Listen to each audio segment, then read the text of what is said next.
Good afternoon, everyone. My name is Michael Torelli. I'm the chairman of the Orange County IDA, and I'd like to open the meeting for Tuesday, July 20th, 2021. We'll start the meeting off with our Pledge of Allegiance. Everyone please stand. We'll do it to the monitor, because I know there's a flag someplace on that monitor, so, in internet world. Right. So I pledge allegiance to the flag of the United States of America and to the republic for which it stands, one nation, under God, indivisible, with liberty and justice for all.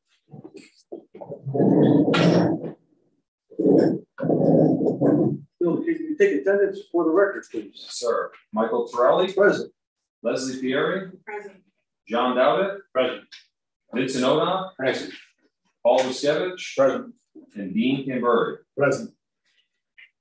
Six present. We also have with us IDA Dom Counsel Russ Genzel, Mayor's Speech, and we have Dean Brady operating things from behind the scenes. And Kelly's on as well. And Kelly is joining us. I don't know if she's on yet, but she will join us. Great, thank you. Go right into the agenda. Any additions or subtractions from the agenda before we get started? Okay, we'll go into the minutes. Bill, you want to go over the different minutes that we have and which ones we're going to be voting upon, which ones we're going to... Yeah, we have two minutes for the prior meetings. June 15th board meeting was our last board of directors meeting, and June 22nd was our accelerator committee meeting that we had in this room the following week. What we excluded from the minutes, from the agenda, were minutes from our special meeting that we had with local legislative representatives. Frankly, there's a lot of errors in the minutes there. And because I was away last week, I really didn't have proper time to review them. So we want to clean those up and get it back to you for review. But the last two, the 15th and the 22nd, should be ready for you. Great. Any comments, adjustments, changes? Entertain a motion? So moved. Discussion? Second? A second. Thank you. Paul? Michael Torelli. Yes. Leslie Pieri. Yes. John Dowdett. Yes. Vincent Oda. Yes. Paul Ocsc. Yes. Dean Camberry. Yes. All right, motion passes. Great.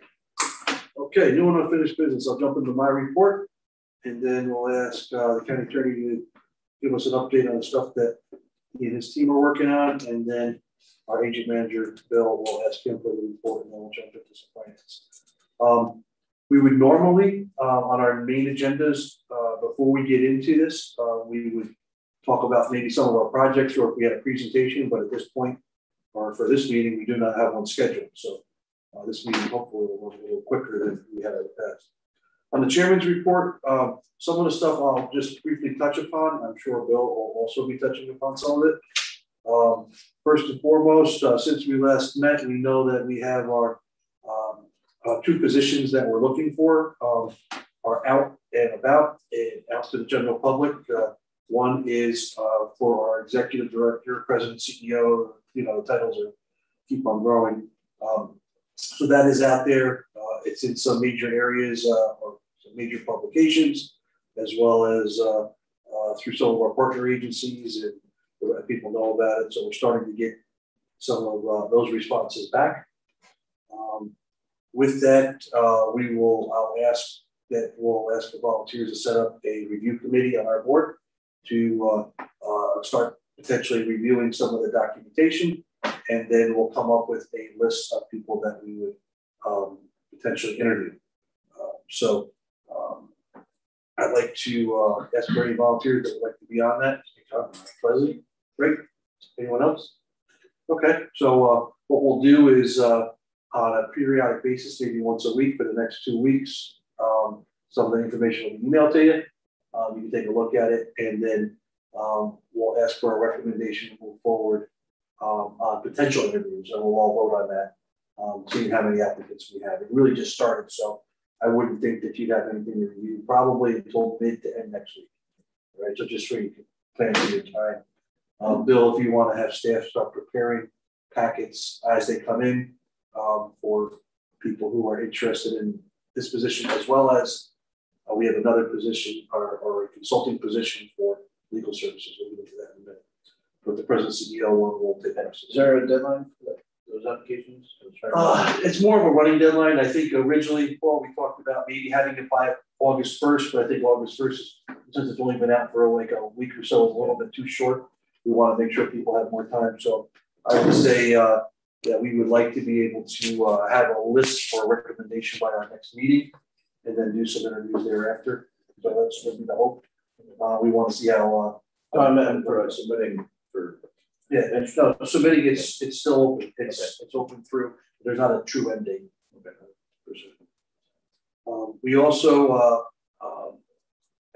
received a resignation from our IDA attorney, Dowd, as effective as of yesterday.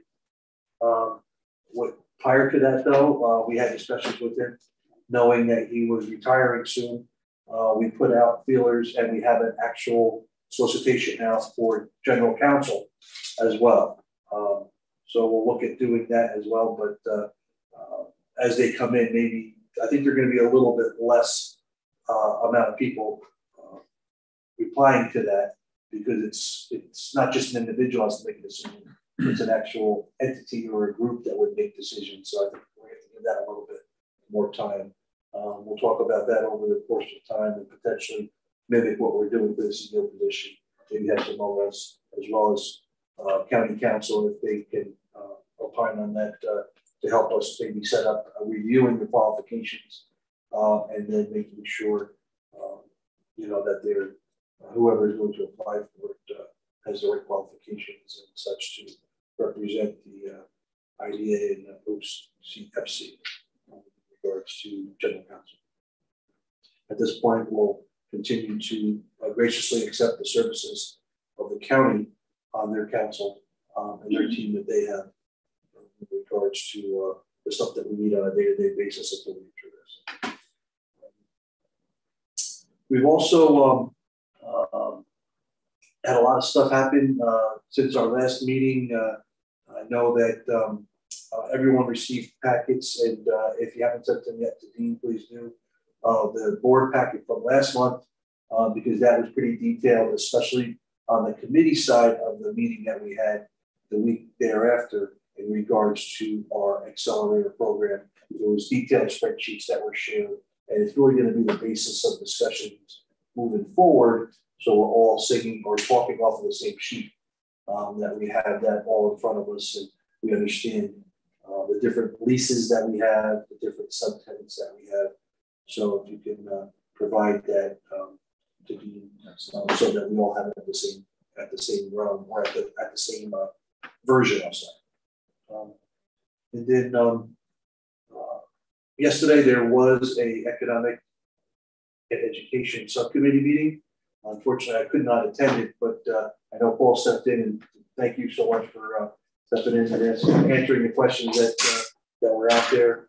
I think one of the larger questions yesterday during that legislative committee meeting was, I think, from legislator Stavanger, correct me if I'm wrong, was asking that if we are looking for a president CEO, that we're not looking for a group or an entity, we're looking for an individual.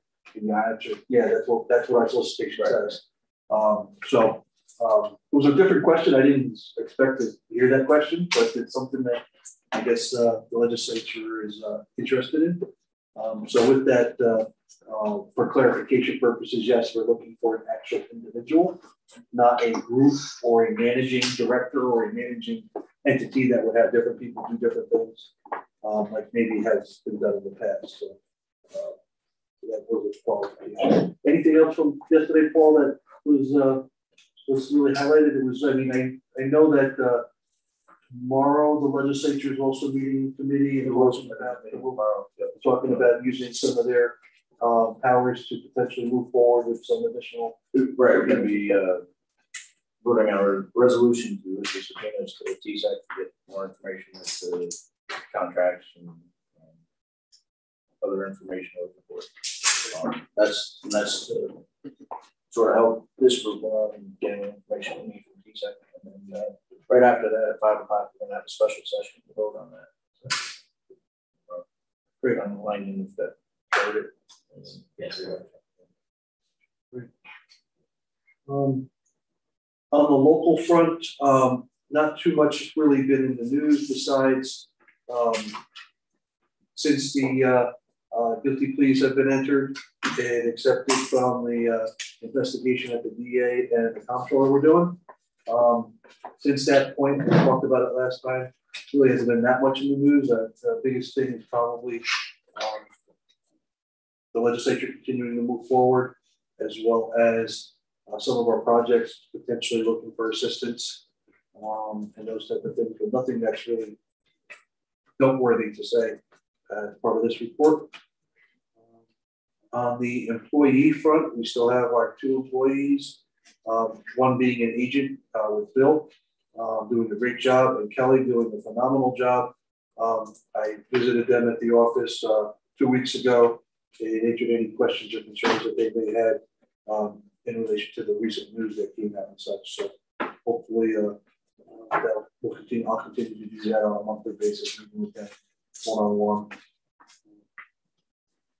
And then that's all I have for my report. So I'd like to go into any questions of me or any questions from the board in regards to anything that I'm dealing with.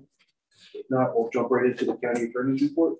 And Mike, if you'd like to give us a quick update on things that you may be working on and things that you may need some questions or some guidance on. Sure, thank you. A few quick points here. We are starting to have some just starting to have productive discussions with TSEC. We asked them to vacate and find some other space. They had been resistant to that, but yesterday their counsel did advise me that they had located an office space and they are working to leave the IDA facility sometime in the next several weeks. They haven't given me a firm date. I did ask their counsel to please coordinate through Bill when they're going to be on premise. I didn't get a firm commitment to that. I don't think their counsel said I'll let them know, but the tone of the conversations has become much more collegial over the last 48 to 72 hours than we had been having. So I'd like to avoid litigation as much as I'm a lawyer and I love suing people. I don't like to sue people unnecessarily. And so I was happy to have a collegial tone with them this past week for sure. They've offered to meet with the IDA to go over their contracts and their grants sometime in August. They give me a couple of dates, August 11th and 12th. I'm sure we'll try to find a way to make that work and find out, this was all just yesterday, what exactly equipment they have, how they acquire the equipment, what do they do with the equipment. We have tenants that we want to try to protect and work with. So with any luck, we'll start to perhaps turn a corner. It's not the end, but it's the start of a good relationship, perhaps. An arm's length relationship, I should say. So the probation department's reached out to Bill and said the probation department will assist the IDA because you're a crime victim. Pre-sentencing of the 3 defendants. So unless anybody objects, Bill and I will do a draft crime victims report that we may ultimately just have to run by the chairman depending on the time, but if not, we'll run it by the whole board next month, but we'll keep the whole board informed, obviously. We'll work with probation on constructing that crime victims report.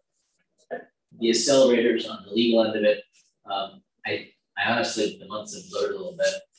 I think I told you that we stopped paying the Highland Falls accelerator, but if I hadn't told you that, we've stopped paying the Highland Falls accelerator. Bill's arranged to have the utilities turned over to the landlord over there. It was done yesterday, by the way. That was done. I've also advised the Newburgh landlord that we're not paying him as landlord, and that's not a function of being shirking payments, but the bottom line is the contract really void contract as a matter of law up front. You had Diana and Cozzolino out there engaging in this behavior they did, signing these contracts, generating more fees for Galileo without full disclosure. And as a result, those contracts are void under Section 804 of the General Municipal Law.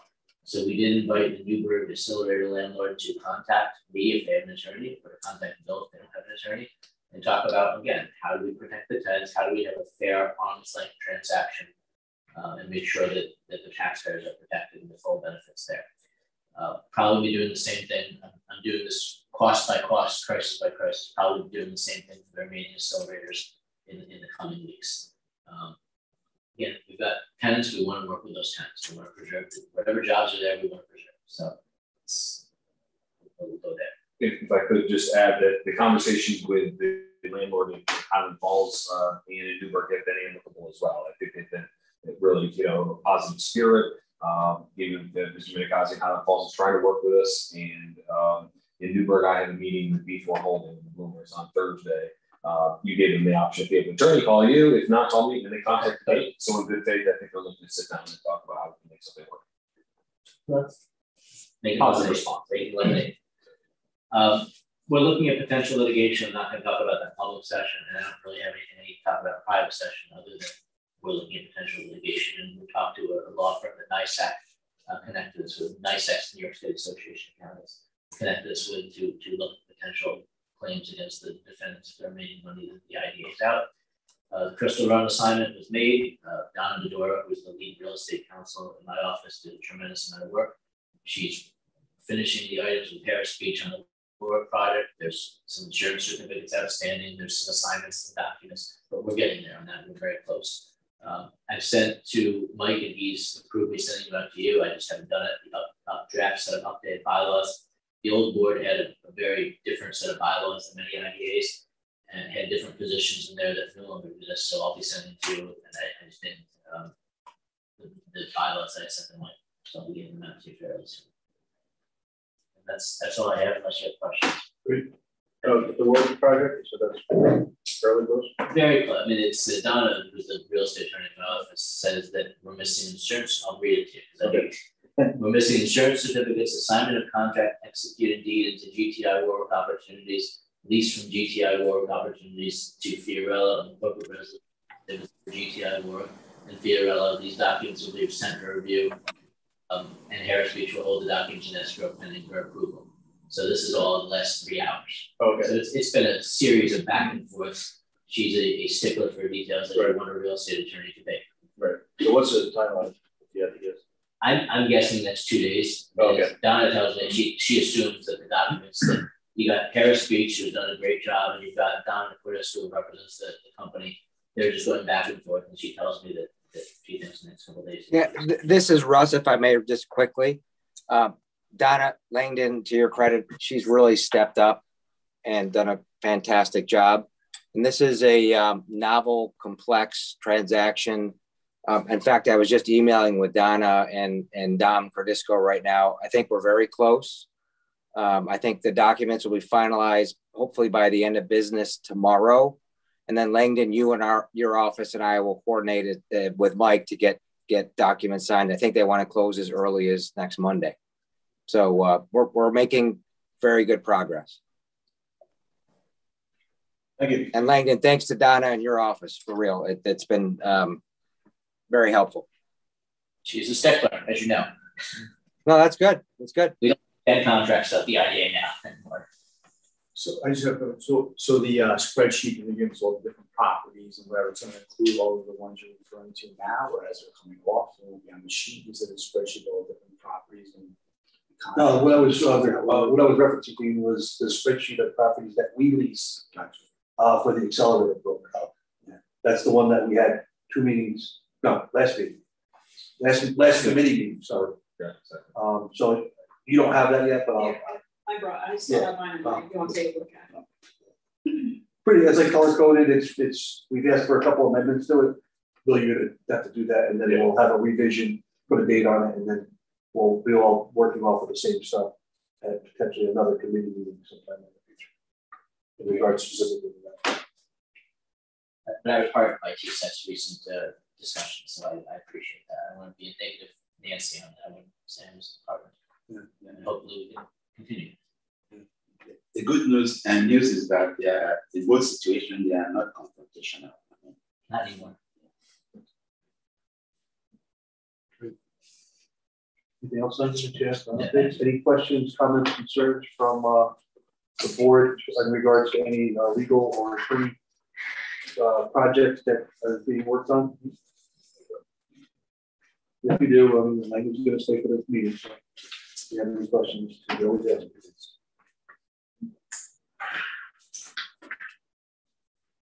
With that, we'll jump right into the agent manager or the director's report. All right, thank you. Skip, in front of you, you have what I sent earlier today. We usually try to get those to you last week. I apologize, I was on vacation, so I want to keep it updated. So you have all that. I'm going to skip over legal. I can cover most of that. I'm going to skip finance as well and just push that to when we get to that section, which is next. Just a couple updates on current IDA project. Green Thumb, as we talked about, is set to close this week.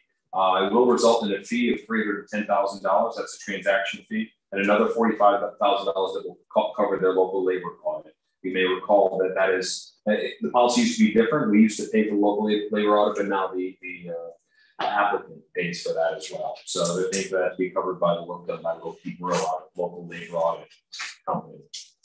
Just going on some transactions that we worked on the last couple of months. IBM, as you know, they elected to terminate their pilot. They had the unilateral discretion to do so. They did send us a draft letter saying they intend to do that, but it was undated and unsigned. So we did request that they send us a formal official letter, and we'll terminate their incentives once we receive that. And the property, the really good news is the property will return to property tax rules. So it's positive results of that project. St. Luke's Cornwall, you recall that they're working on a forbearance agreement with some of their lenders, not a forbearance agreement with us on their IDA bonds. But it does impact our IDA bond agreements. So Harris Beach is working with their St. Luke's legal counsel as well to amend bond documents and such in agreement with their forbearance plan. And we expect this to be resolved in the next 30 days or so. Is that realistic, Russ? Do you think 30 days is a good timeline? I think at the most. I know St. Luke's wants to get it done quickly. It's the ball's really, excuse me, in their court.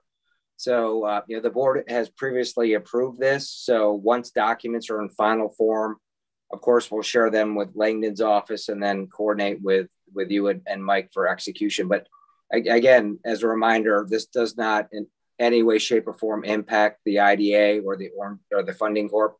It's just what has been typical now because of COVID, a forbearance agreement. Thank you. The next one is Wallkill Living Center. We talked about that. They first approached us about tax-free revenue bonds, as well as a pilot sales and use tax exemption and mortgage reporting tax exemption. Well, it's kind of a long story, but they're ultimately going to seek those revenue bonds through HFA, an agency that they're working with, and they've been kind of influenced to do so. Really, it's preferred that they do get their bonds through HFA. So they're going to go there, but they still wanted to apply to the Orange County IDA for the pilot, sales tax, and mortgage reporting tax exemption. Since this is a town of Wallkill project, and the town of Wallkill has their own IDA, we reached out to them and asked their legal counsel to broach this with their board of directors and ask if we have their support for us to handle this transaction. They're discussing that. They actually asked for a little bit more information. I've gone back and forth with the potential developers or potential redevelopers of the Wallkill Living Center, Wallkill Owner LLC. So we're just trying to get a little information back and forth, but we expect to have that resolved and see if we have the okay from town of Wallkill to accept their application and consider these benefits. Previously, town of Wallkill IDA incentivized. They did. Yes. So this is one where, like, we're going to have this come up once in a while, where we have some municipalities that have industrial development agencies. Some are more active than others, but Wallkill, Montgomery are probably two of the more active ones. So we're going to see this, and since they've already received incentives through the town of Wallkill IDA, we're affording them the opportunity to do that at the local level, or at the, I'll say at this level smaller, at the municipal / local level before it comes to a county level. So. And Bill, just sorry to interrupt, but I did speak with Ryan Whitehall yesterday and advised him that that he's got to get in touch with the town. And frankly, what HFA does is, which is a state issuer of bonds, they will tell a developer, use the state issuer versus the local issuer, or you will not get the tax credits. So that's why they're going with HFA, and it's not atypical. So he's fully aware that he needs to get the town to sign off, and whether they go to the town or the county IDA, that's to be determined. Thank you. And as the chairman mentioned, they did have a previous pilot through the town of Wallkill for the original construction of this building. It's actually still active. It can go on in perpetuity. I forget what the basis is, but based upon, I think, rental income, they can add so much beyond that in terms of what their payments will be. However, they are looking to completely rework that for the redevelopment project. But that's why the IDA, Town of Walkerville IDA, has questions. Are there going to be jobs created? Is there some sort of expansion going on? Or is it just kind of reworking a financial deal? So they want a few more of those answers that we're getting from Ryan. And then again, we'll have a determination from Town of Walkerville. We have their support to review, consider these incentives. That's Wallkill. Let me say any other one, CRH Realty, Crystal on Healthcare, the assignment of their incentives to the Orange County IDA, incentives to Hamas, who's a real estate investment trust for healthcare. They've sold the property in Monroe too. That matter is complete and has been closed. So I just want to follow up on that. Accelerators, Langdon talked about the letter that he sent to the accelerator landlords. Iron Falls in Newburgh, not in Middletown, scratch that, that was my mistake. So we're hopeful about that. Come to better terms with those landlords on those buildings. TSEC also purchased a piece of equipment not too long ago intended for our primary tenant at 605 Broadway, Zeal. It's a dye sublimation printer. It basically allows you to print patterns on rolls of fabric. So very useful for Zeal and our other accelerator clients in which should be utilizing that. So we're coordinating the installation of that, setting that up, and setting up a system by which other clients can reserve time on using that machine, as we've done with the laser cutting machine, embroidery machine, some others that we use that we're kind of getting, for lack of a better word, kind of monopolized by one tenant in some cases. So we got to make sure these pieces of equipment are intended to be shared by other accelerator businesses. So we're just enforcing that. One of our CBD accelerator tenants in Warwick's Scripted Fragrances. It's a candle company. They were highlighted on CBS this morning several months ago, and they really got a huge boost from that. So they are now ready for their official ribbon cutting and open house. That is at the Manor House on campus at the Warwick Tech Park, opposite Brown Lanes Brewery. If you're interested, that open house is on Thursday the 22nd at 4 p.m. Also, I did share an invitation with you for tomorrow, I believe at 11 a.m. for the grand opening of Urban Extracts. That's the CBD processing facility in the former, I think it's Dairy Barn on the campus there in Warwick. And an incredible, it's an explosive-proof facility, which is something that was required. Really an incredible job there. And it's somewhat of a, in lieu of Green Thumb completing their construction and Sativa, a cannabis manufacturer, completing their construction as well. This is kind of signifies the completion of the CBD accelerator. There's a testing laboratory there. This is the CBD processing center. We have our accelerator clients, Scripted Fragrance, Farm Body, and Honey Buzz that all make up the CBD accelerator there. But again, to me, the crown jewel is Green Thumb, no question. It's Sativa, manufacturing cannabis, and really helping to feed the rest of the park with some of the work that they're doing. So that's good news in Warwick. And lastly, on the compliance department, Kelly had recently submitted an annual report that was due to the New York State Joint Commission on Public Ethics, JCO. It's required for us to submit those semi-annual reports because we are the client of a registered lobbyist, Brown Monroe in this case. And the report was submitted to JCO before the 7/15 deadline. And I give Kelly credit for that. This was in my absence last week. And I just have to, again, give her kudos. She's been incredibly invaluable. She's just our institutional knowledge, just tremendous relationship with all the accelerator clients and understanding the nuts and bolts and maintenance that goes on behind the scenes. And, you know, there's been one change after another since March, as you know, and she just rolls with it. So I just want to give her all the credit there. That's it for my report this week. Yes. Sir, any questions? Yeah, I'm looking at the ribbon cutting open house, and we have the data address. You can chat that now. The address for it? Yeah. I'll share that with you. I'll email that to you. Okay? I will. Great. Thank you. Any further questions on our agent/directors report? That really want to move right into finance and tell us what page we should do it? Yes, sir. Okay.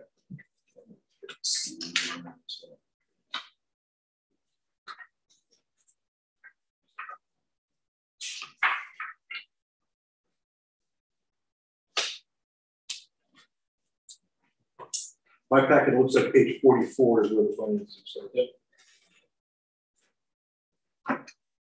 Yeah, so here's our bills. Remember, we do these in batches, so we'll look at Yes. page 44, 45 together. we'll go into the other ones after that. So we'll go with those first. So Bill, I ask you to go over, you have to go over each one of them, go over the ones that you want to talk about. Anything that's the pluses or minuses, the differences, or things you want us to know about in regards to details on them, and then we'll go on this batch. We'll go on each batch individually. Sure. The first one is actually an error. The O&R 1336 and $1,336. We actually paid that last month, so that was included in error. So please disregard that. Skipping way down, all these are pretty consistent with what we've been seeing each month. Skipping down to KR cleaning, for example, that's one of the cleaning bills that we've reduced. See that's lower. One I don't think we've talked about on the next page, on page 45 at the bottom, is sword and fire equipment. It's $103. That's really our annual maintenance for fire extinguishers around the various accelerators in our headquarters. That's what that is. Everything else, A1, no nonsense pest control. I don't believe we talked about that. That is a quarterly bill for pest control because we had a rodent issue at 605 Broadway. That's what that is. The rest, we've talked about these. Cleaning, advertising, website, social media, and such. Those are the only areas that's not listed. Question. And I don't know this, probably should. The two positions that we have out there, the president, CEO, and the attorney, is it listed on our website yet? No, Kelly actually raised that this morning, and that's one of the ones we want to try to do. Absolutely. I don't know if they're posted yet, Kelly, but they will be shortly, right? Yes, they will. Great. And then once they are, I'd like to be able to, since we already have an advertising stuff on Mid-Hudson, have talk, if you could touch base with Hank Rose from there. Yes. See if there's anything that when someone clicks on that, or maybe a small banner on our ad, positions available, something like that, so that it's a little bit easier, so it's not hiding in, it's not hidden in our website. Right. People have to search it. Whatever suggestion he would have, that because we have him on retainer and we're paying him a fee, that would make sense for this short period of time. Absolutely. So that's something I think we talked about in concept, but I think we're live. We should probably go to the next step with that. You may charge a minimum design fee to do that. I assume that's fine. Yeah, we can take a look at that. I know he's got, we talked to him in the past, and he said he's more than willing and able to adjust what he does for us, depending on what we need. So, yeah, take care of that.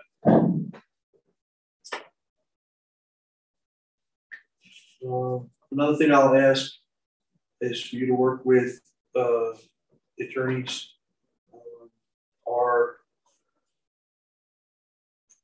I don't have any major spreadsheet, but one of our leases is coming due, correct? Yes. In August, or we have leases that are, we have subleases to our tenants that are up already, and then we have it's the end of it's in August. Okay. So one of the things that we have to work on, sure, is we're going to need assistance, Langdon, on writing a sublease draft. However, that would be simple, but something that we can give to our tenants that would be short-term in nature, but something that obviously we need a legal document needs to be better than the ones we have in the past, obviously. So if you could have someone assigned to that, potentially work on that. As I'm going through some of these things, it's jogging some memory, but please speak up if you guys see anything. Also, if we have a lease that is coming due and we're not ready to make a decision on that yet, I don't know if we are. If we're not, we need to come up with a way to turn that into, I don't know if there's a holdover provision in it or not, but we need someone to look at that into the specifics to make sure we don't want to overextend ourselves, but we also want to make sure that our bases are covered with that. So I believe you said it was one of the New Windsor buildings. Yeah. And we also have the options to talk about it, whether we do it here or we do it in committee. Whether or not we will ask, which like in New Windsor, it's a little bit different. Some of the subtenants are occupying buildings by themselves, right? So if that tenant wants to be a direct landlord or a direct tenant to the town, we'll be more than happy to get out of that relationship and they can start their business relationship with the landlord of the building type of thing. So we need recommendation from staff on which ones that are. I don't, like I said, don't have to don't know if we're ready to talk about it tonight or not, but if we are, but it's something to consider because we don't want this to lag. If it's coming due in August, and we're meeting in July now, we need to decide by August. So let's put that together and send that out and figure out what we want to do for which. I think on some of the single occupancy buildings, it sometimes will make sense to maybe go that route. You know, I'm just thinking out loud, but obviously that'd be something that the board would have to vote on. We want to make sure that our bases are covered either way, whether we're going to do a holdover, whether we're going to do a new lease with the town, which I would infer that the town would then have to write a lease that Beagle would have to review, those type of things. So let's put that on our calendar and make sure it's an agenda item to speak about next month, unless we want to go into more details about it now. But I think if it's due next month, we should be prepared to yes, no, maybe so. What are our options? What are our subtenants' options? Because I think some of them have been in some of the buildings for an excess amount of time where they should be able to afford to lease something on the, directly from the landlord. We don't have to be involved in, that's our feeling. In the leasing of the building. It's not to say that we won't assist them, as an accelerator client, but certain things. And that would go along with lowering our costs, lowering the electricity if it's separately metered, the cleaning or the groundskeeping or, all the different little sub things that are in these reoccurring building services. We can start ticking off, or at least getting people to, I'll say, graduate up and get to being self-sustainable. Understood.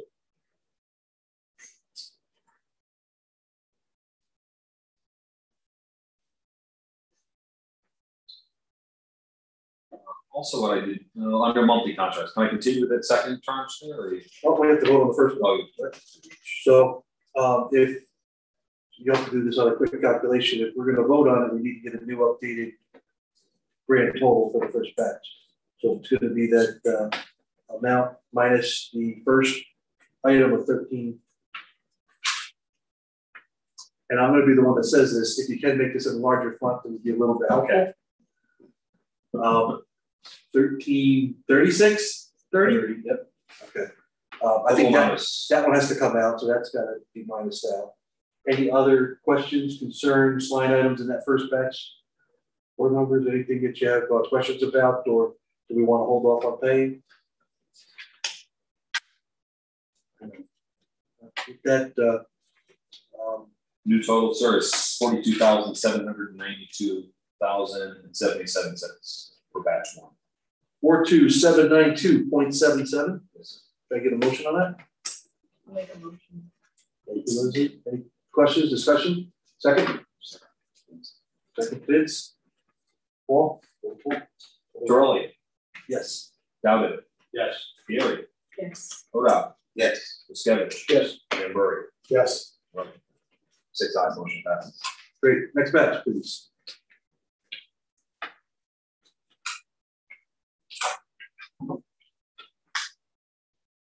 Okay. Next batch is first is recurring, regular recurring. This is monthly contracts. UHY is on here for the bookkeeping and QuickBooks work they do. That's actually one of the items we have to talk about for going forward. Also on here is 88 Studios. That's Dean Brady's company that provides AV, technical support here, many other types of services really over the year. And Dean and I met last month, and he reworked his agreement and cut in half his fee when he's doing. Thank you so much appreciated. So that's in there, and that's different. Loki Brill for their work as well. And we do have Kevin Dowd for his June totals there as well.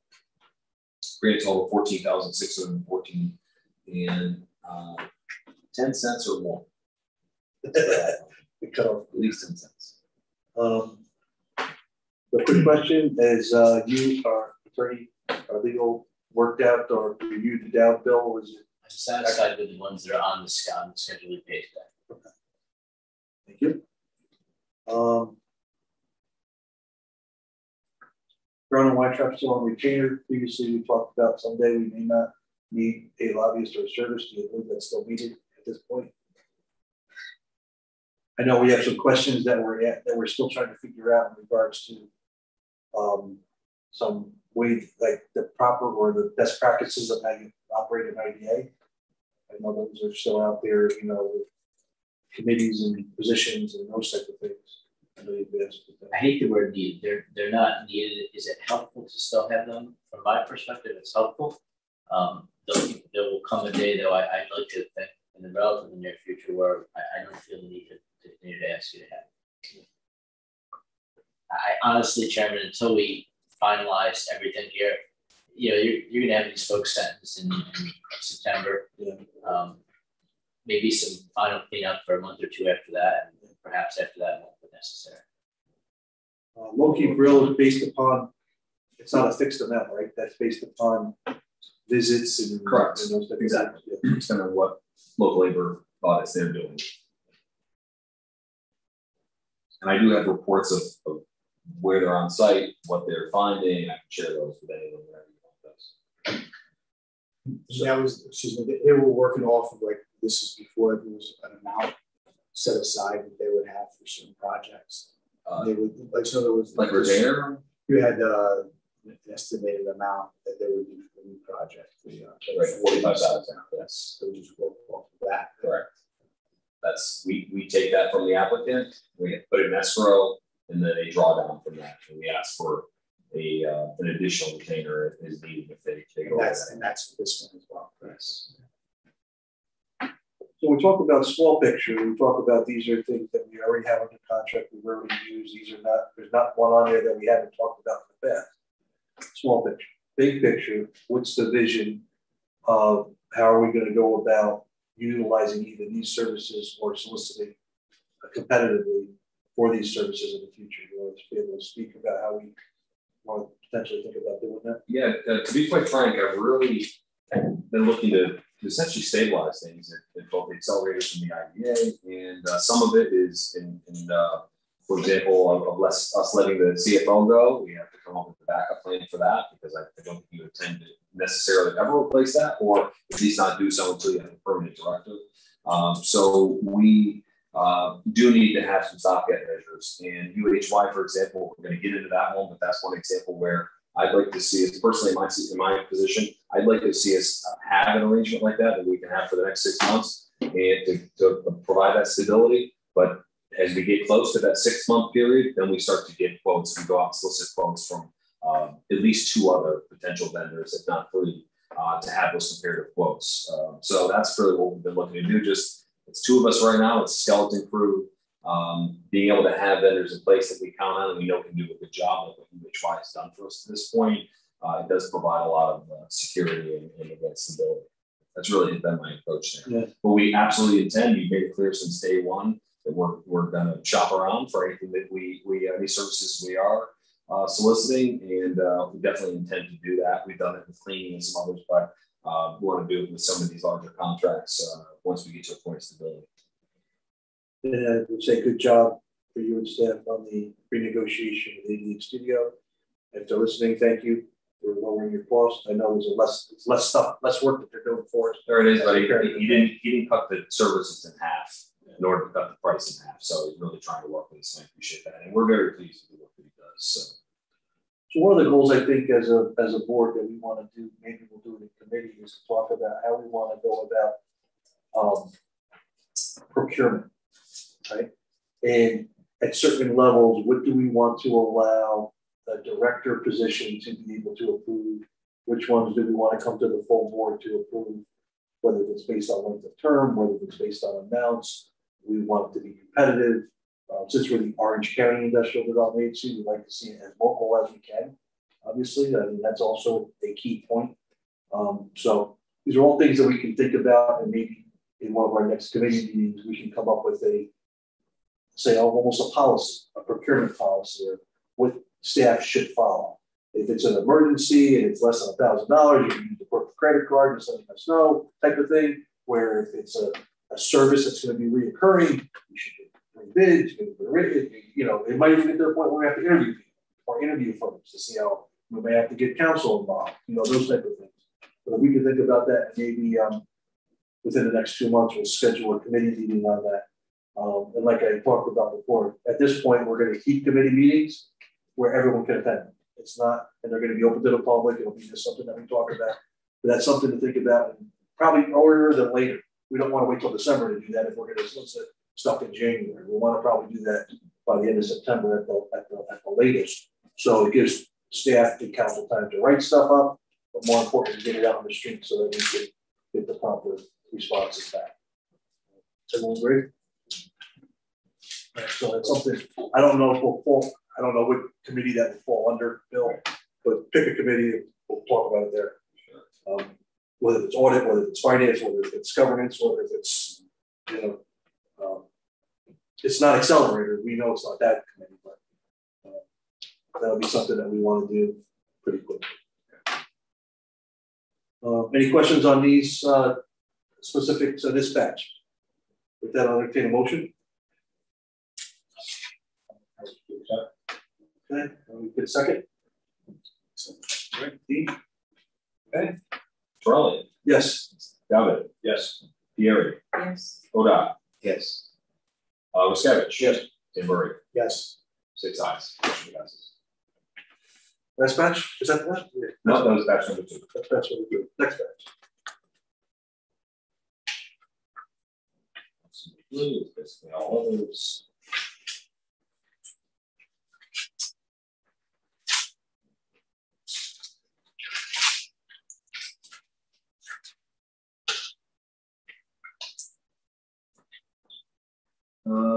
Yeah, all other, this is for the credit card, which you see includes GoDaddy, our Google, the Gmail suite. We paid for Zoom in advance, which is, you know, is sizable, paying that up front. That's what's all in that $16.95. And the fraud auditing, that is the last payment due to Leonard Bona, who is the forensic auditor or fraud auditor that was engaged by the IPA by the request of the Orange County Legislature. It's one last payment made to him. Council, okay with, or have we received everything we wanted from the auditor he's up with the charges for? Yes. Okay. That's what I thought. What was the total payment for the auditor? To him, this will be, I believe, with this payment, it will be a total of $43,484. That's something when we're talking about litigation that might be recoverable. I was going to ask, are there any insurance or anything like that? We do have directors and officers liability, but I think there'll be a significant volume of litigation. Certainly be something we'll receive every expense associated with this.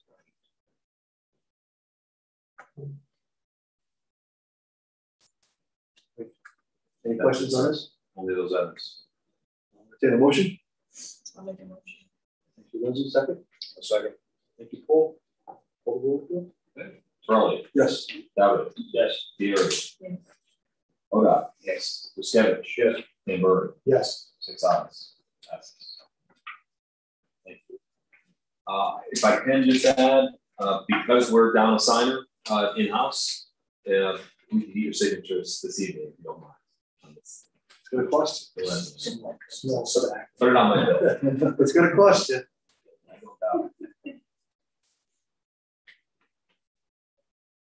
All right, So that's it for bills. So you want to go right into the I'm going to go right in order if that's okay. Yeah. What's next is really cash balances, what we always provide. So Chase Bank, our IDA checking account, see 1.659 million. Orange Bank and Trust, our accelerator operations checking account, 620,000. M&T Bank, 1.6 million there. Orange Bank and Trust, our escrow account, 32,000, and CDs and money markets, 1.7 million. So there's 5.645 in cash and equivalents. Cash. Before we go into that and accept that, anything out there that we have to plan for besides the rail trail that we talked about last week? Rail trail expense. No, not besides agent, which is in our, that we're going to talk about that as well. So once again, I'll ask for you to work with council. Council, if we can get maybe the opinion of the county commissioner of finance to see if there is a small portion of which we can invest. I know we don't have we may have inherited investment policy, but I don't want to do anything without people who are the experts looking at it and maybe a recommendation by next month. I think there's maybe some monies here that could potentially be invested. So in a short term, whether it's a CD, I'll leave that up to the staff and everyone, and I'd be more than happy to take part of those in either a conference call or a meeting that you guys can set up. But I'd like to be able to maybe make a recommendation for the next board meeting. It's been 4 board meetings. We haven't had to touch too much. We had a lot of question marks. I think as the questions are lessening and we know that there's less liabilities, maybe we can potentially do our fiduciary responsibility and make sure that we invest at least a small portion of this on some sort of basis. I'd like to get some experts up here.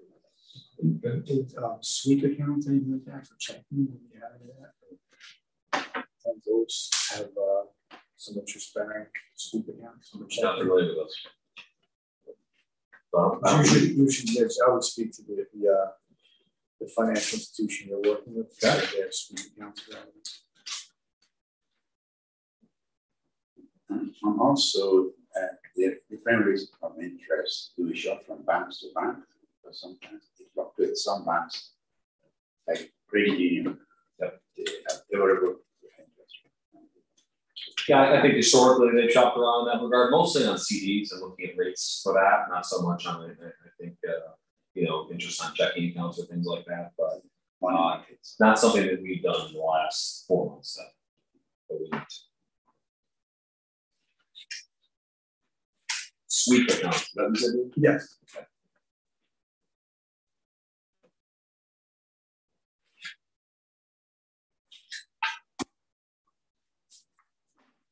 And we have after that, our June financials.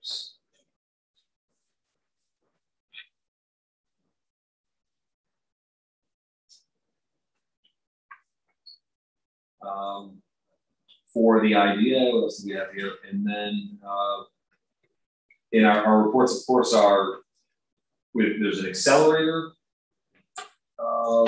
report, which is second there. And then there's the IDA outside of the accelerator expenses. You notice that all salaries and such are all looped into accelerators. So we have the June reports, and then we have the 6-month year to date. What page are we on? So we are on page 49. Okay. So here, Bill, I'd like you to potentially explain where we're trending, if you can. Yeah, I don't think in your package you have the year to date. 49 year to date. 49. Second column is year to date. Yeah, there it is. Okay, great. Sure. Yes. That's, so I'll help you a little bit on this one. Let's talk about the income first. Last month or the past couple of months, we've noticed that income was down significantly, but then we caught up a little bit, and obviously that's probably because of the payment made by Legoland. Right. So we are trending, while we're still trending below budget for the year. We're getting closer. I don't know if there's too many predictions out there. We have a couple outstanding projects that could potentially bring some fees in, but nothing that is significant, right? Nothing that is.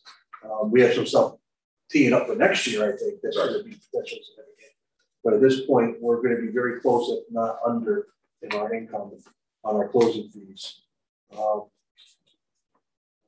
Yeah, so I can go through. I do have my notes together. Thank you. So I can go through these item by item. So we are on. Just to be clear, we're on the same page. We're on page 49. This is for Orange County IDA. Looking at the year to date, kind of approaching this as 6 months in now. Where do we stand? What's our variances? How it's going to look at the end of the year? Closing fees. And let's see.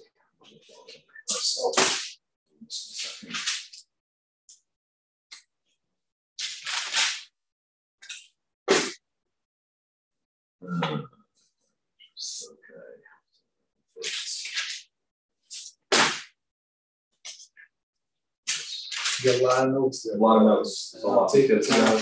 Wasn't my budget to start, so question. Always need. So in closing fees, obviously we had the recent fee paid by Legoland. Legoland's $572,000 and another $33,000 for Warren Gym. Yep. And then we are going to be the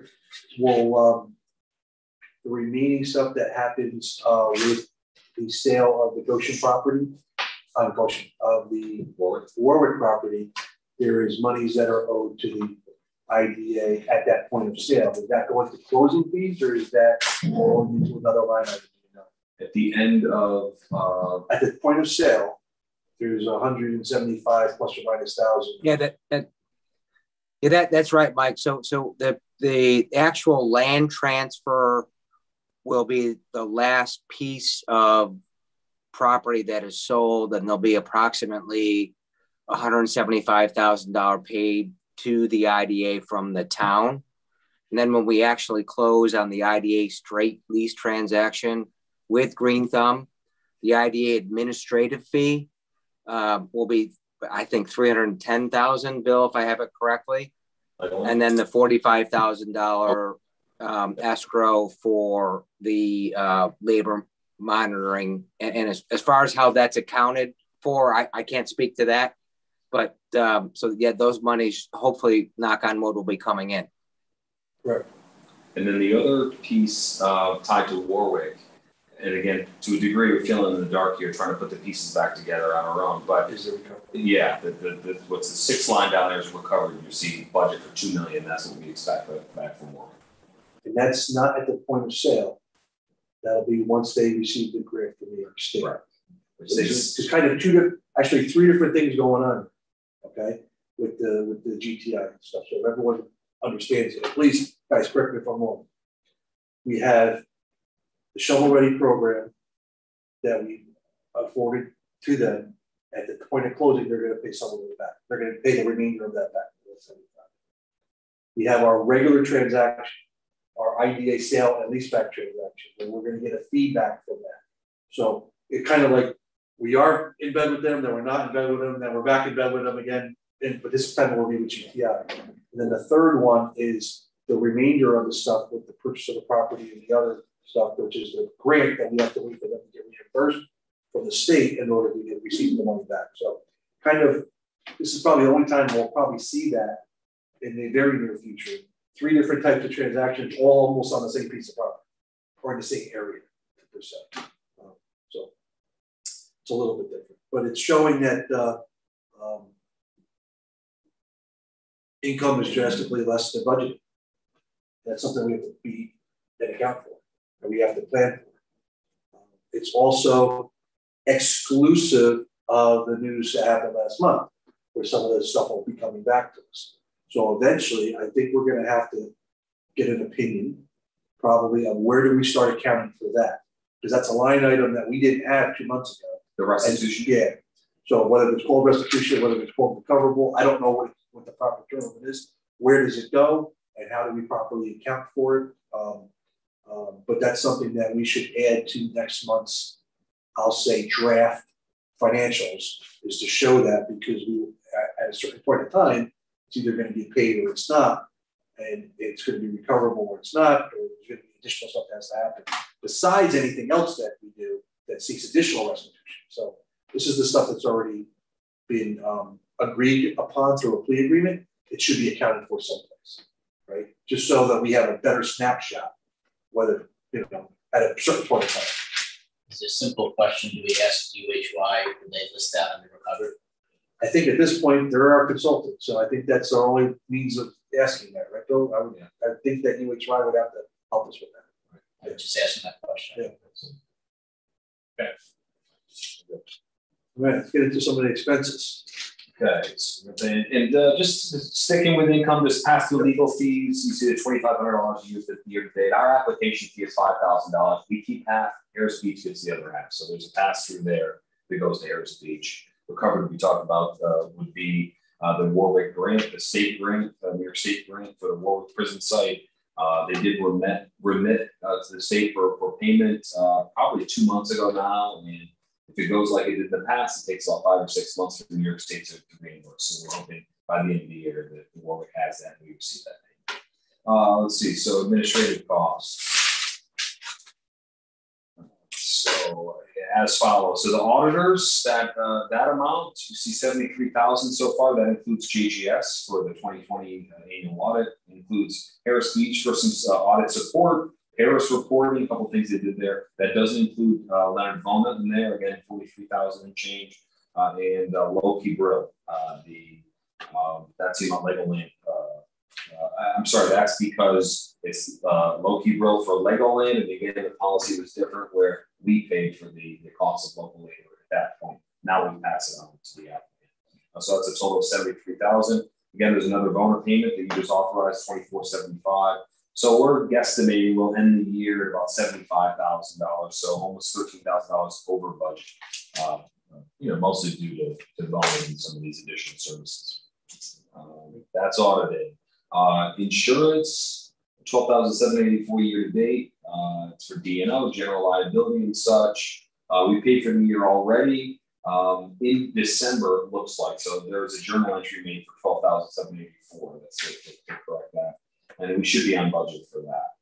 Professional fees, that includes the stenographer we use for public hearings, Brown and Weinrob, Harris Beach. The Harris Beach piece is for a PPP webinar that the IDA did in January. So that was a fee. There's a fee for their participation. I think it was like over $3,000. And UHY fees are in there as well. We should be close to the budget figure of $73,000 as far as that. Great. The next items, agency contribution costs. So this is really, as I mentioned in my report, this is our first step into developing the 2022 annual budget. We have agents that that's the term, as Langdon and myself are. It was our relation to the IDA technically. But we have others that the IDA is basically commissioned to do certain projects and provide certain types of work. For example, they support the Orange County Foreign Trade Zone, which I manage in my county role, and they provide financial support there. That too, they paid last year, so you see a journal entry for it. TSEC for the work they do, we've been over that. Hudson Valley Agribusiness and the Women's Enterprise Development Center. I'm just now scheduling Zoom calls with these agents to understand fully what they've done for the IDA, what they intend to do, what project plan they have for 2022, what are their budgets, and then for them to submit that to them. That would all go in us starting to assemble a budget that we would propose. So that's our next first phase of budgeting for 2022, but that's something which we'll be getting. So first thing that we'll ask on this area is, while the previous board committed or budgeted for payments to these entities, they have to give us a report of exactly what they've done. Yes. And if they haven't done it, then they can't expect payment for that. So it's something that each one of those have to submit, and less of a presentation unless we ask for it, but more of something that they submit and do, as well as if we want them or any other agents in the future, they're going to have to propose what their proposal is. So those are two walkaways or takeaways from that, because I'm not exactly sure what any of them do. Is there any sort of outline that we would expect from them? Is there some sort of what we're looking for from them? Frankly, that's why I'm setting up these Zooms, really, to understand directly from them. I know just from my exposure to the IDA, being in board meetings, some of the work they do. Hudson Valley Agribusiness, I don't think they had any direct projects with them, but the work they were doing to support agricultural projects here. The Youth Bureau, they conduct an emerging youth leadership conference. That's something that the IDA approached the Youth Bureau about 3 or 4 years ago. They've been doing that. They did it last year for obvious reasons. But that's something they did. Again, Foreign Trade Zone, it's the work we do to promote FDZ, to bring in clients that utilize those incentives. And WEDC is mostly around, my understanding is mostly around providing supports for women in business, essentially. Different initiatives there. Yeah. They've done some seminars. If they've done stuff, they can write it up and it might be easy to vote on. If they haven't done stuff, it's just as easy to say, no, if you didn't do anything, you're not going to. Seeking payment for services right now besides the one No, we haven't had anyone sue, but they are, I think they're used to the routine because I had heard from a couple of these agents about getting together and starting to talk about 2020. So I think that's all coming together. Lining all those up as soon as I can. And maybe something you choose not to do next year and just get your bearings down until all the finances are straightened out. Yeah. So with income being down so much, there's only so much you can be. Right. Next is legal. That's mostly general counsel and also Hinkley Allen, the crisis attorneys that were hired. Even with new counsel, if we bring in new counsel, the way I projected it, it looks like we'd still be under the 120,000 that's budgeted for legal. So that's in there. Next item is past legal pass through. That's applicant counsel fees for Welcome Owner and Fiorello. So, and we could come in budgeted to $10,000 for that. That seems reasonable. Let's see. Next three project expenditures, research and support, shovel ready. You see those are all $700,000 total budget, but no expenses projected. I just didn't do it in those items. All right. Okay, that's that. I'm going to go back to now. I could the OCID. What was set up as accelerator, again, a lot of things lumped under that, but all operations there. That is the right page.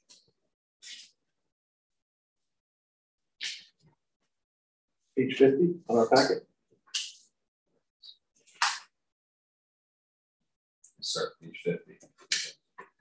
All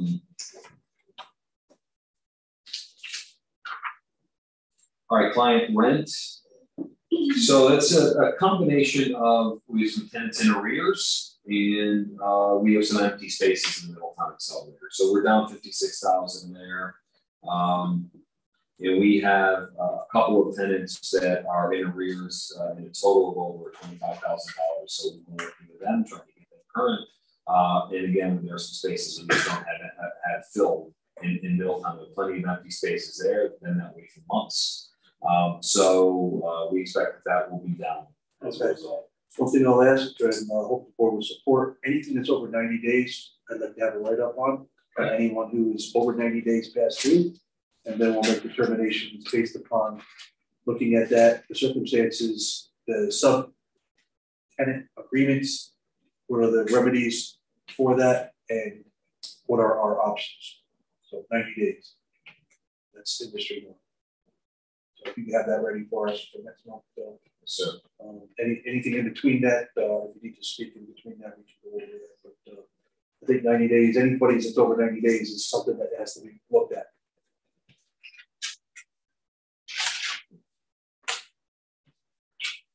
Okay, it's that interest income down $64. Deviation there. Getting into salaries down $282,000 for the entire year. We've had no CEO since April, COO since late April, CFO since June, and admin hours for Bianco have been lowered dramatically.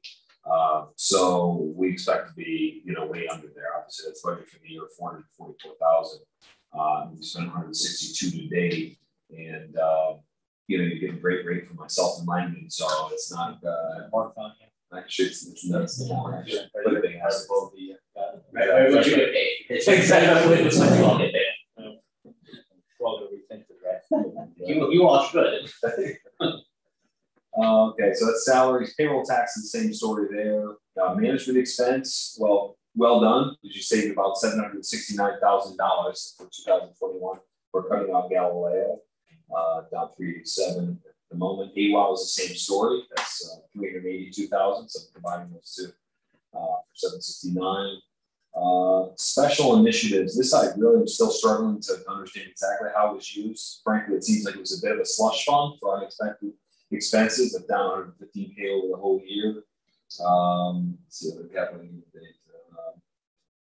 There's a strange thing in here: $2,000 special initiatives.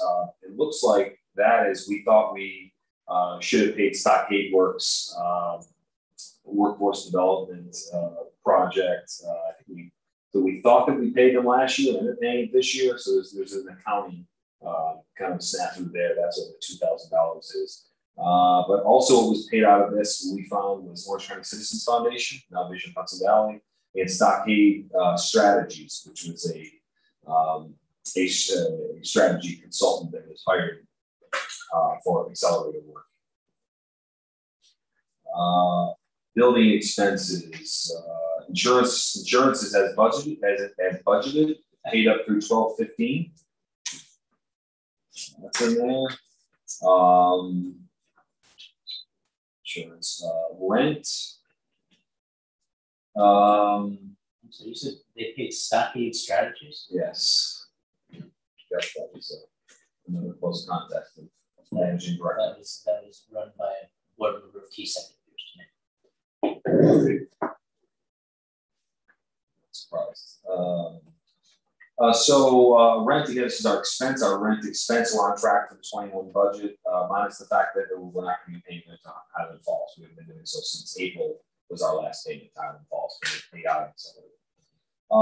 Utilities, we were on track to be $38,000 over budget. You know, big part of that, I've said it in the biggest meetings, the Highland Falls expenses and utility expenses for Orange and Rockland are incredibly exorbitant. We've tried so many things going down there, trying to, you know, really kind of put our finger on it. But that too, we have, as Mike mentioned earlier, we stopped paying that. That bill was switched over yesterday on the 19th officially. We are, just to give you a heads up, we are going to owe, we've been told by O&R, we're going to owe for our last bill will be for a portion between July 2nd and the 19th yesterday. So we'll owe in between there. So please don't be surprised when I come next month with that. But we should finish the year around, calculate about 97,000. So it looks like, and that's 31,000 over the budget. Looks like Warwick wasn't even budgeted for, is what we see in the notes, and again, Highland Falls was far beyond what I imagine what was anticipated. Repairs and maintenance next. We're already over budget for the year of $3,600, which really seemed to be a low budget amount. By the way, that figure of $3,600 was the budget for 21. That was $23,500 in 2020. There are a number of line items where they are clearly just drastically cut. That did not include the managing director over AWOW. Those numbers stayed strong, of course, but in an effort, I think, to reduce the budget, they made some of these other cuts. So again, I think repairs and maintenance is under budget because we're already over there. And again, in 2020 was $23,500, which with the accelerators and full year and everything is more realistic. Operations, that includes a number of expenses: snow removal, which was high last year, sanitation, pest control, the fire extinguisher testing, et cetera, et cetera.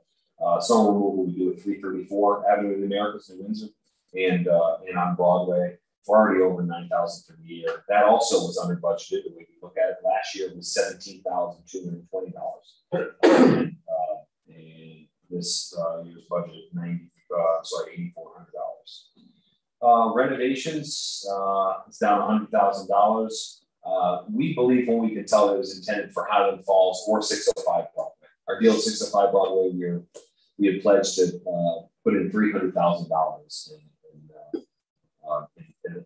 fitting out that building, and I understand we did 2, so 100 could still be out there for 605, or that could have been budgeted for Highland Falls.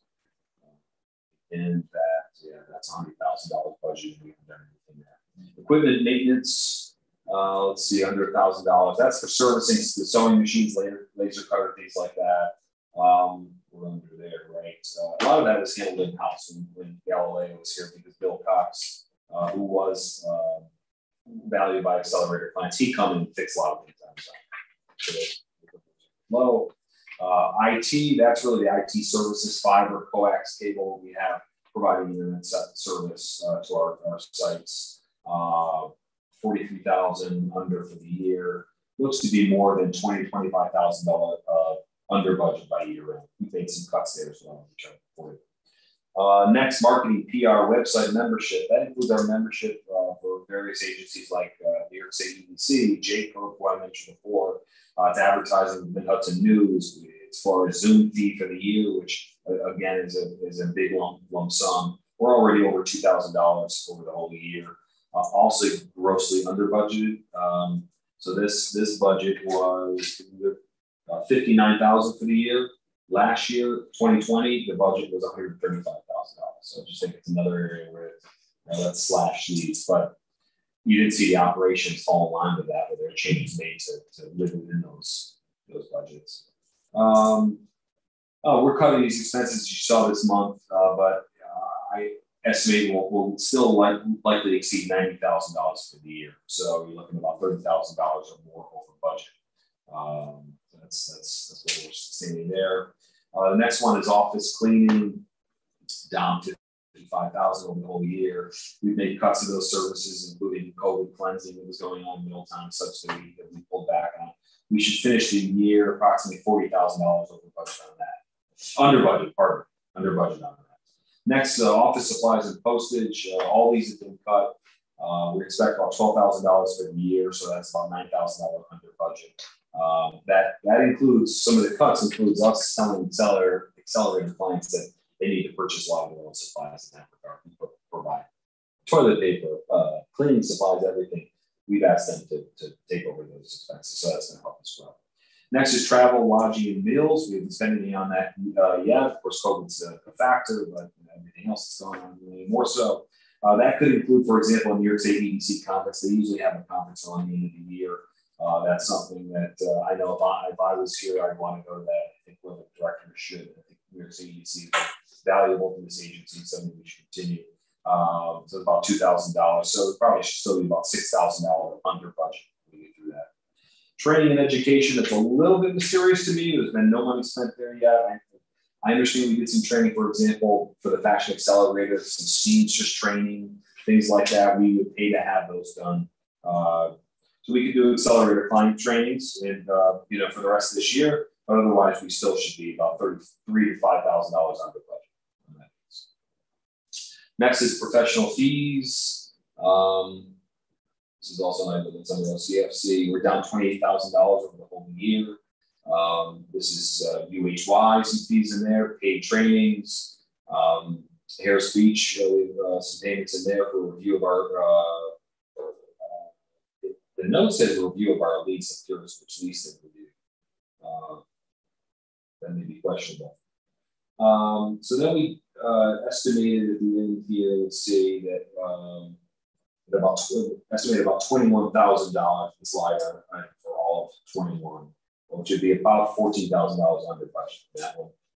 And lastly, conference expense. Those are conferences that the accelerator put on. For example, they did one on, I moderated a panel discussion for them on wearable tech, things like that. They did a couple CBD conferences, things like that, but we don't plan to do those. So we should be $50,000 under budget for the year. So Bill, this is obviously through June, but there's some of the items that, like in marketing or whatever, that you have to continue spending on those items. So obviously the budget is going to continue. Maybe certain items are going to continue to go over, and certain items most likely. We can't solve enough with some of our reductions and coming under budget, but certainly some of these will be close over. Maybe they had said the idea was that, I don't know when the budget is made up, but they had thought that because of the pandemic, things were going to split true. Maybe that's something they did. I don't know. It's possible. It's just, it is known that there was a real effort to slash the budget because it was greater scrutiny. Rightfully so. Yeah. They got both on the carpet and slashed $400,000. Yeah. That's good. We're going to, at some point, we're going to be able to note that. So that's a percentage saved with budget right here. So we're getting a lot of coaching and making everybody's real.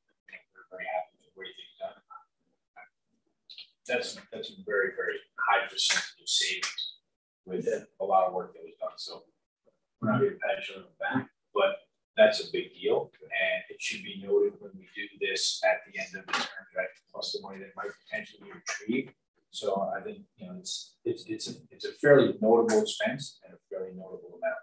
So yeah, I mean, if you just do some back of the napkin stuff, 1.8 saved or under budget on one page, 943 on the other. I mean, before you know it, we're in excess of $2.5 million, which is exactly what we said we would do. when we first took these positions and said that we were going to tighten the belt, but not only tighten the belt, but make sure everything's transparent and transparent. I do have notes on it, OCFC budget, but we'll get to that portion. All right. Beyond that, Mr. Chairman, we just have the UHY engagement letter. Let's talk about that now. Yeah. We'll ask here, Bill, you present to us exactly what you're talking about and why it's needed, and something that we have to vote on. Sure. So again, in lieu of hiring a new in-house CFO, we asked our current accounting and bookkeeping vendor UHY provide a price quote for additional outsourced accounting and bookkeeping. With the board's approval to engage UHY for these additional services. I provided did email this to you, but this is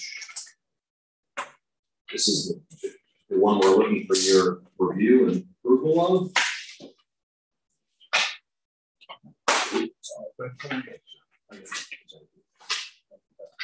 I'm going to give you one more. This is just for referencing. This is the engagement letter that we're currently under that was renewed in January of this year for the services that UHY has been providing to this point. Just for again, a comparison.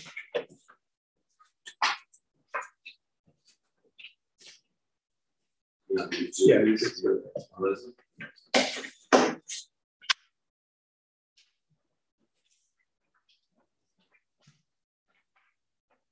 And as outlined, looking at the new proposed engagement letter, again dated June 24th of this year. If you look at page 2, the top of that really outlines, as I have in my report, really what the additional tasks are we're requesting. Financial reporting for monthly board meetings, that was done before by the CFO. Generate accelerator invoices, that was done in-house, also while other IDA invoices were prepared by UHY. The other thing we're asking them to do is manage the OCSC Resiliency program. That's the loan program. That was the loan COVID loan program that was put in place last year. And there's software that goes with calculating loan amounts and deferments, this, that, and the other. That has to be managed with ACH payments that come in. There's a lot that has to be managed, and we're asking UHY to do that as well. And then, as I mentioned before, we have escrow accounts for local labor audits. That has to be monitored and tracked, and we have to know when we need to get additional funds from the applicant for that.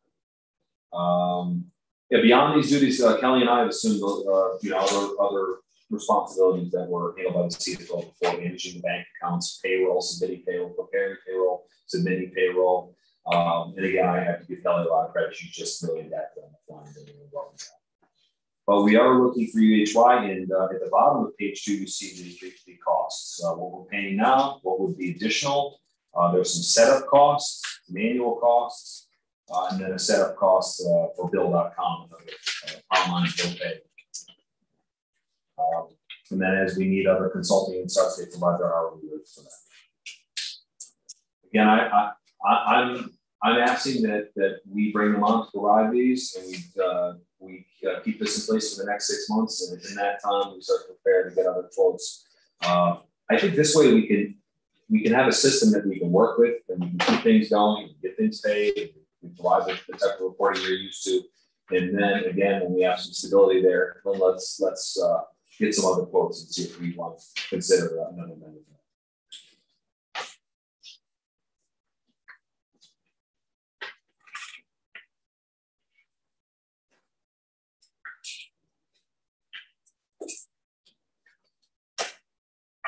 We've been dealing with UHY for a couple months now. I have not met them or talked to them yet, but I know you have. Yes. Thank you for spearheading this effort because we need something, right?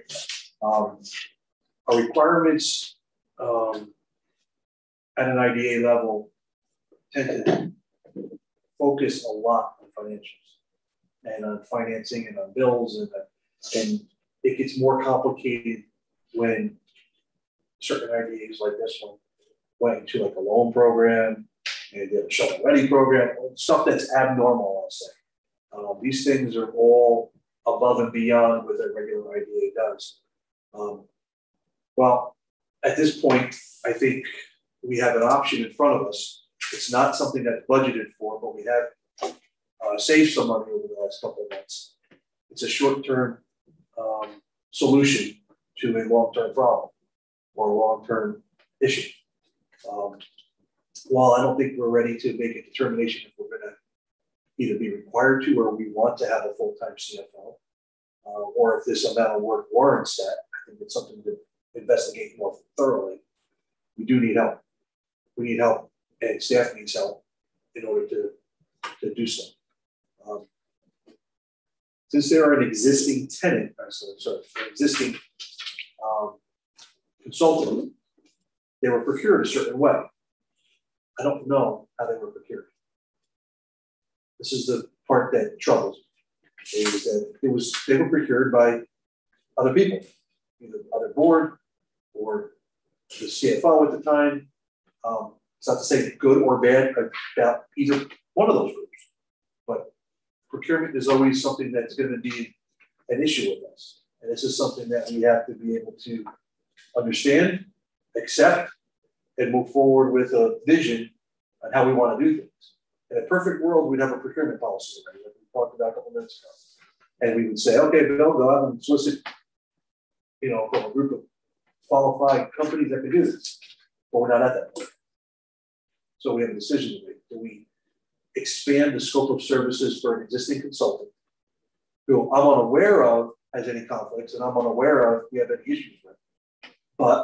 Or do we, hate to say this, don't have the ability in-house to do this right now? They're doing the best that they can, but we don't have the abilities at a full-fledged CPA/accounting firm and with people that can act in the fiduciary responsibility of what we ask them to do. Now, we do have a check and balance in place. The check and balance in place is we're not approving anything once it comes in front of the board. All bills come in front of the board. So I do like that we have that as a stopgap measure, right? We've decided that months ago, the smallest to small, everything comes to the board, right? So with this, they're going to have a variable bill if we decide to go with them. So, in the beginning, there's some setup costs, so that's going to be a higher bill probably. We decide to go with them, starting right away. And then a reoccurring bill moving forward until such a point that we're ready to solicit, procure, and get a better rate or a competitive rate. I don't know if these rates are competitive or not. They look competitive, but until we have a spreadsheet with multiple people replying to them, you've worked well with them in the past. I think our previous CFO relied upon them heavily in the past from just conversations that I've had with him prior to his resignation. So this is something we have to consider. And it's not the easiest thing to consider because the way it was procured, we didn't procure it and it wasn't done through a certain policy.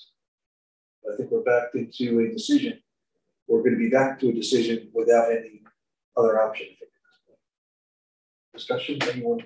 Questions, concerns? I can just interject quickly. The only thing I'll add is that I did share this proposal in the work plan with JGS, our auditors, and they gave us kind of a sanity check on it that it was reasonable. They felt and it's work that they'd like to consider doing in the future, but they also advocated they thought it made a lot of sense for you at PHY to do it and for them to do it at this rate, which is always reasonable. Whatever that's it. Yeah, no, a couple points. Just great organization, great group. Value their opinion, trust their opinion very highly, with the agreement that we all agree that procurement policy is important and critical. We're in a crisis. Hopefully we're in the 7th inning of this crisis, not the 2nd inning. But I agree. I think, your drives and quality job, right? With the work that Bill and Kelly have been doing, they can watch them, and then we have that check and balance of not agreeing to any bill unless it comes here. I would support this hiring UHY with the caveat that we'll give them the opportunity to be a full-time vendor for us when that contract comes up. But I agree with everything you said. But I agree. It's time to get Bill and Kelly some help, and these folks that know our books well. I would fully support going with them, and I think it's a good one. UHY is a local business, right? Looks like they're in Kingston. I mean, one thing that they have is they already have access, right? So they have access to all of our books. They have access to our accounts to the point that we've allowed them in the past. So that's also a plus. You know, we don't have to start from scratch. If it's not someone who's never looked at an OCIDA or OCFC account before. They're already administering or helping administer the Resiliency Loan Program, which is going to end soon. I mean, it eventually has to have an end date as we get those companies to fully pay back what we.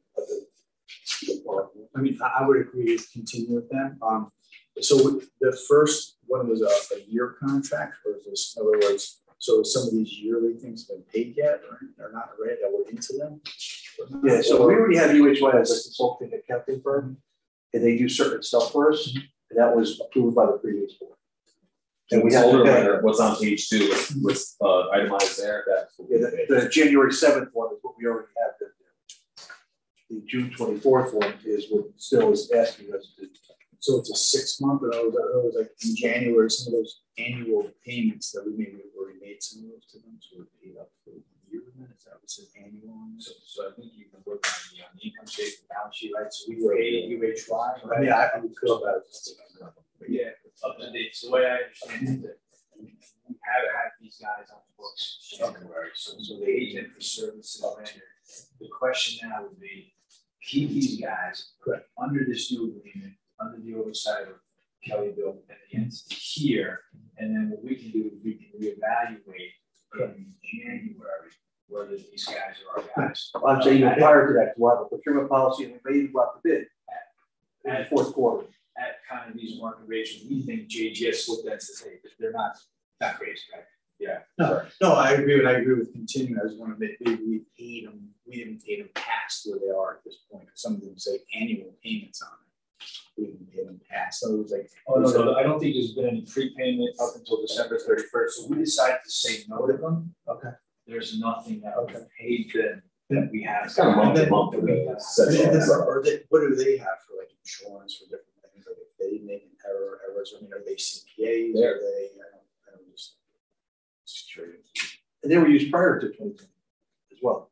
Yes, 21, yes. And I believe we have to continue with what we really are. I agree with that. Any other questions, comments, concerns? Council, anything on that letter that you think that is? There's no termination clause in here. I don't love that. I don't see one in the January 7th one either. I'd love to have, just clarify that says this is terminal upon 30 days notice. I would like that as well.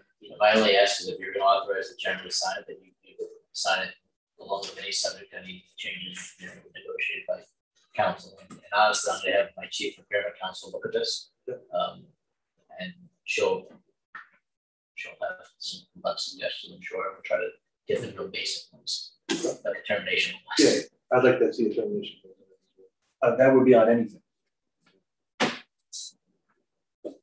All right. No discussion. I'd like to entertain a motion. I'll make the motion that we continue or extend the relationship under the new terms of June 24th with a couple of the contingencies we just spoke about. One is procurement analysis. The expectation that we will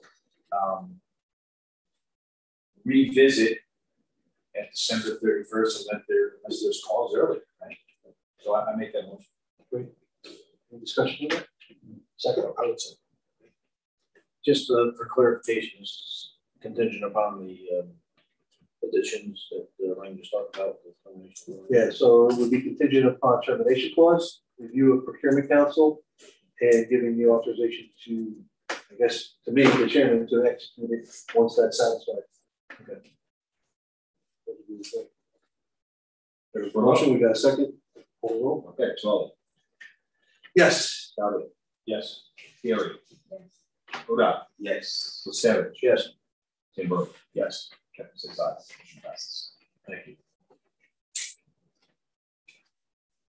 Any other board business that you want to present to us today, Bill? That's it for OCIDA. Okay. We have an option here to temporarily close the OCIDA meeting, open up the OCFC, or go into executive session. We have a couple items to talk about in regards to litigation and employment previous employees, and stuff like that. So, where you guys want to finish? Want to go jump in OCFC, get that out of the way, and then we'll do one thing so we can close at the end. Like we did back in the past. So we'll make a motion to temporarily halt the OCIDA board meeting and open up the OCFC meeting. We've already done the roll call on that, so is there a motion before? You get a motion for that? Yeah, we get a motion. So moved. Right. All those in favor? That's second. Yeah. Second by me. The Orange County IDA meeting. All those in favor of opening it back up, say aye. Aye. And we'll enter into executive session, allowable by law. I know Langdon always like to quote, I wish I wrote it down so I could quote it so he doesn't have to do it, but so we're basically going to talk about pending litigation, which is afforded to us under executive session, as well as employment and specific salaries if questions in regards to some of that. That's correct. That's for section 105 of the open meetings law. Great. We'll let Russ and Kelly go. Russ and Kelly, thank you so much. If you need me, Bill, just shoot me a text. I can hop back on. All right. Thank Take care, everybody. So after an executive session, you're going to adjourn directly so the live stream can end now so the public's aware. Can I just make one comment? Make sure the live stream is off because I had a board meeting last week where they didn't turn it off. So make sure it's off. Russ, we're going to start. Food for thought. So if you still hear us, let us know. All right. Thank you. Thanks, Russ. Okay, Dean, out.